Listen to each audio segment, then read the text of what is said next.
The universe rewards you from even trying, guys.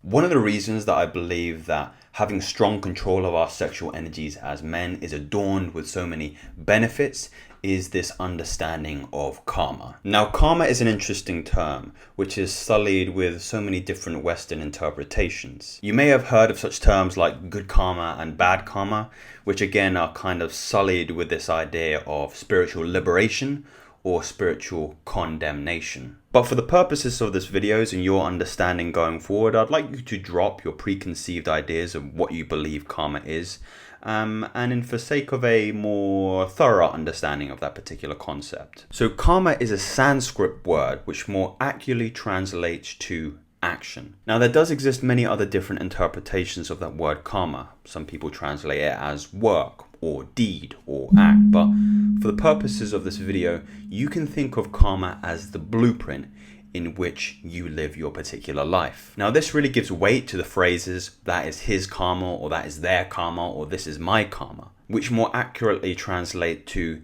the responsibility one has over his or her particular life. So karma in this way is about becoming the source of your own creation. Now, before we look into how the mechanics of karma are so intimately tied with our sexual energies and how they affect us, we have to first come to the understanding that karma acts on several different types of planes. Unbeknownst to many, karma doesn't just affect us on the cause and effect paradigm, for this actually suggests that karma only has an influence on the physical dimension. So let me give you an example. Let's say, for example, there is a man who is sleeping with a married woman.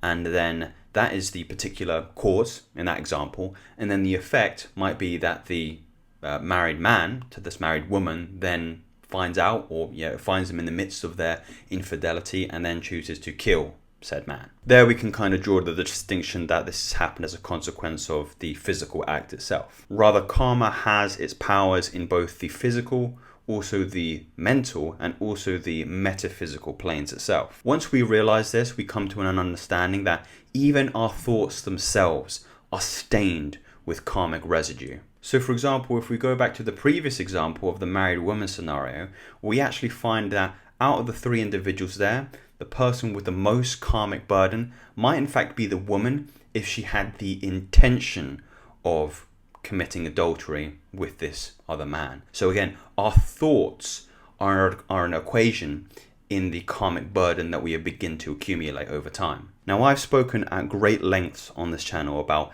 how powerful our thoughts can be, and once you have conscious control over them, how they can begin to change the reality that you're seeing every single day. They can either make your life light or they can make your life burdensome, depending on what kind of karmic weight you allow your mind to linger on. Now, here's the rub.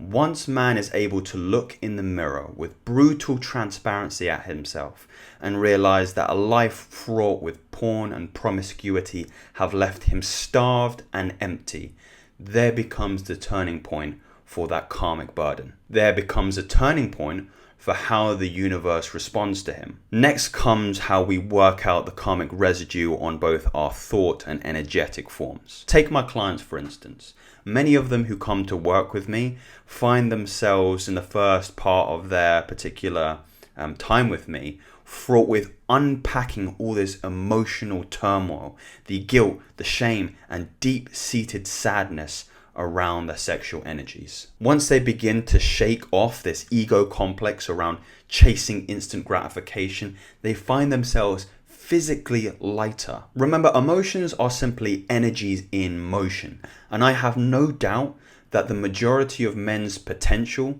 is hidden in the stale and stagnant energy in which men are just too afraid to confront. In this way, you can begin to view karmic debt as a physical weight on the body that has been following you around all your life, slowing you down to the places that you want to go. Like a sled of neuroticisms that you've been constantly dragging behind yourself. Sure, you might get to where you want to go, but if you want to get there in a quick way, the fastest way, you need to look back at the weight that is slowing you down. Don't let your grand vision be impeded by the things that we should have let go of or we should have looked at a long time ago. I truly believe that if we as men were honest and transparent ourselves, if we looked at the normalization of porn and hookup culture, we'd realize it does nothing for us but hinder our potential. Now, for those of you who are just starting on this journey, who have come to this realization recently, you might be a little bit overwhelmed with the journey that now lies ahead of you. But do allow me to give you some words of comfort before you go on said journey. One of the key mechanisms for undoing karmic debt is this idea of volition, and it gives me so much comfort in knowing that intention and the will behind it is so important when looking to, let's say, take advantage of all the benefits of the karmic understanding in this world. Even moving with the intention of liberating yourself from emotional guilt and shame around this particular subject matter is healthy growth and actually has a physical effect on your karmic debt when looking to free yourself from these chains of sexual degeneracy. The universe rewards you from even trying, guys. Very soon you'll be met with strangers who can intuit the lightness in your karmic debt. They will be able to feel the vibrancy in your energy as you start to move up that energetic scale, and the universe will take notice in you. Gentlemen, I hope this video has offered you something to meditate on deeply, and I truly believe that we need to come to a better understanding of how important intention and volition is when we're seeking to create a better life for ourselves. And as always, if you subscribe to what I've said, you can subscribe to me, and I'll talk to you again very soon. Take care.